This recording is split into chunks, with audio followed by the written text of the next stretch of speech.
Bom dia, amigos, bom dia, amigas, a paz do Senhor Jesus. Mais uma vez estamos aqui hoje para falarmos da palavra de Deus, para anunciarmos aquilo que Deus tem para nós. Nós estamos já no finalzinho do livro de Atos, capítulo 25 do livro de Atos. Capítulo 25 do livro de Atos. E hoje um capítulo pequeno, né? Temos aprendido muito sobre Atos, temos aprendido muito a ser igreja, mas ser igreja governada pelo Espírito Santo. E aprendemos a ser cristãos verdadeiros, né? Aqui nesse capítulo, é um capítulo um pouco pequeno, mas complexo, porque tem esse negócio de Jerusalém, de Roma, e às vezes até eu que gosto de geografia e história, faço um pouco de confusão. E para aqueles que não estudam a história de Israel, não estudam o povo de Israel, faz também um pouco de confusão, né? Mas não é complicado. O importante saber nesse capítulo é que nós não devemos ser religiosos, de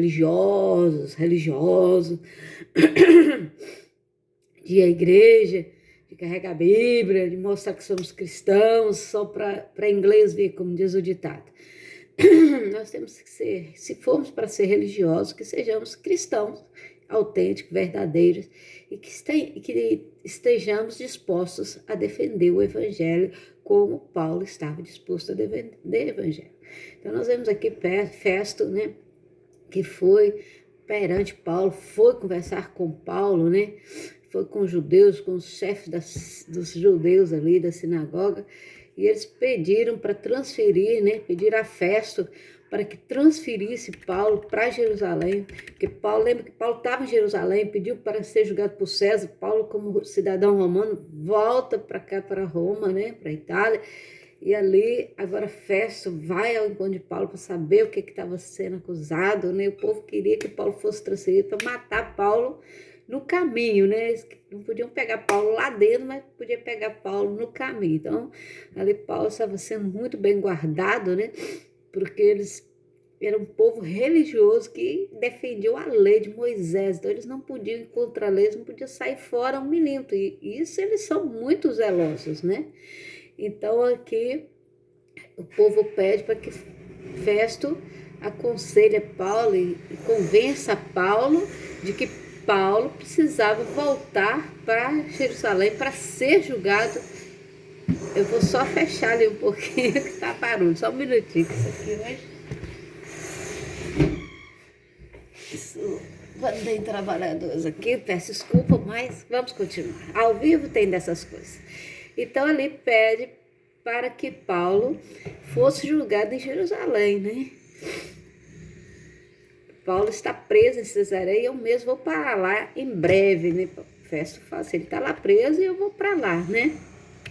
E pediu para que eles descessem comigo, né? Então, Paulo ali, juntamente com Festo querendo que Paulo fosse transferido, Paulo diz assim, ó, eu nada fiz de errado contra a lei dos judeus, contra o templo, nem contra César. Eu não fiz nada de errado.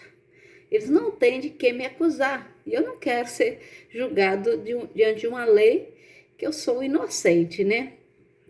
E Festo queria prestar um favor aos judeus, queria ganhar nome, queria ganhar posição, né? Ele pergunta, Paulo, você está disposto a ir a Jerusalém e ali ser julgado junto comigo, né? Queria ser o grande, como Paulo queria ser o grande com os judeus. Eu vou ali com você, junto comigo e tal, a fazer aquelas coisas todas e querendo enfeitar ali. E Paulo respondeu, agora estou diante do tribunal de César, onde devo ser julgado. Não fiz nenhum mal aos judeus, como você bem sabe, né?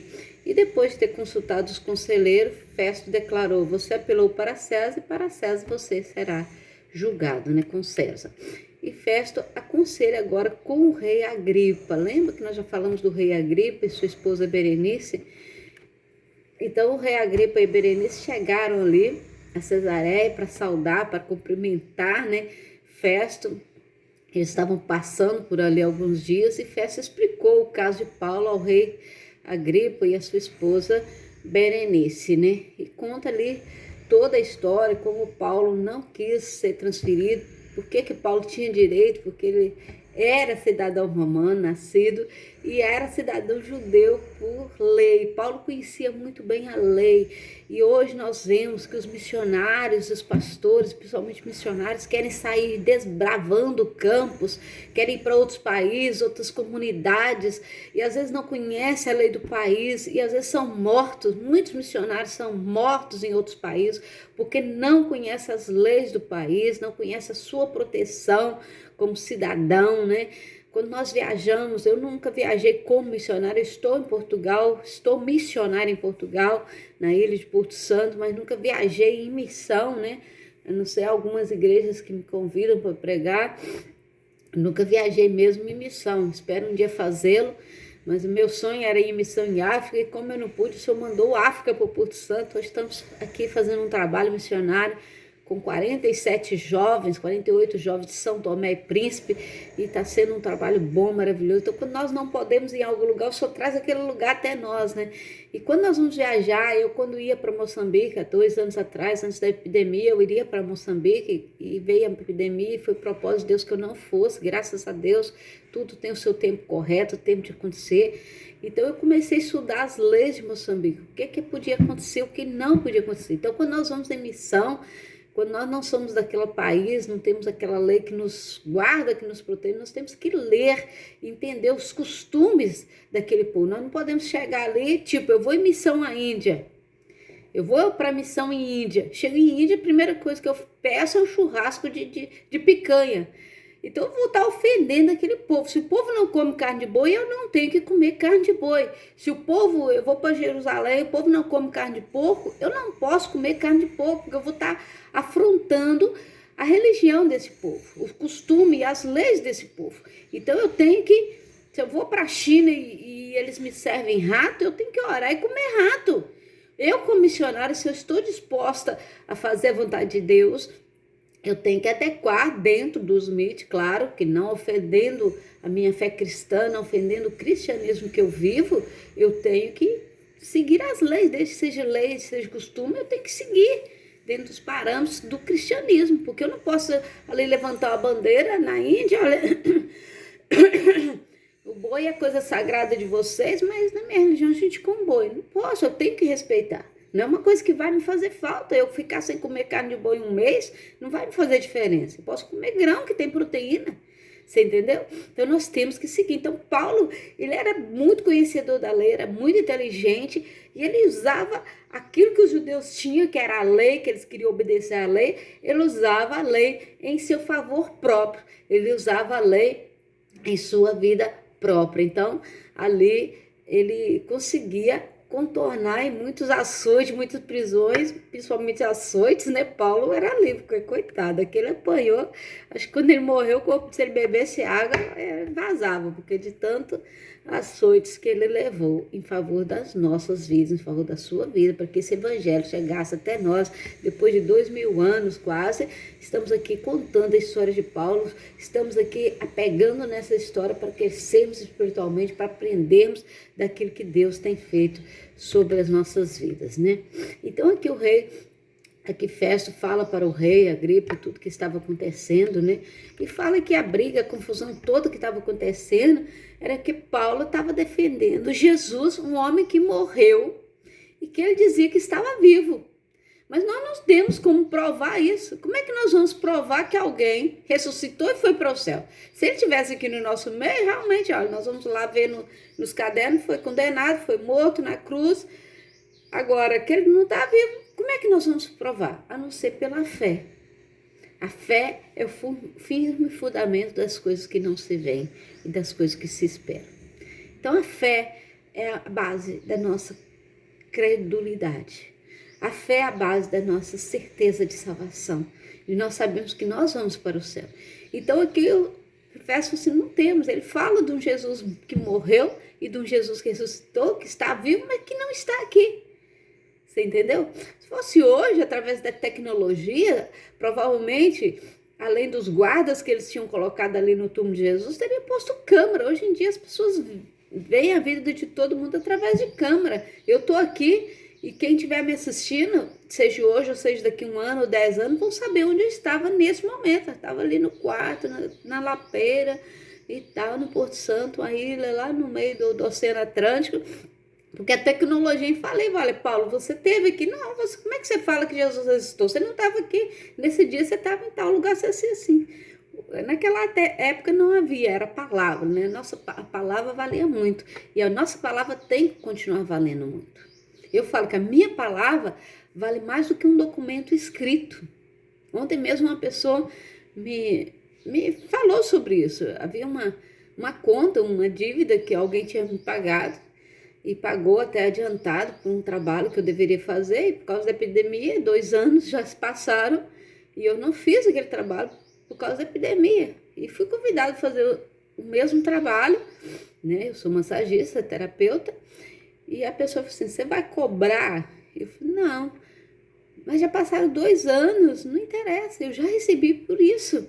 Eu já recebi, não havia documento assinado nem nada, foi a minha palavra, eles transferiram o dinheiro para minha conta na altura e eu não pude fazer por causa da epidemia. Aí a pessoa falou assim, mas não foi culpa sua, foi culpa da epidemia. Eu falei, não interessa, também não é culpa de vocês.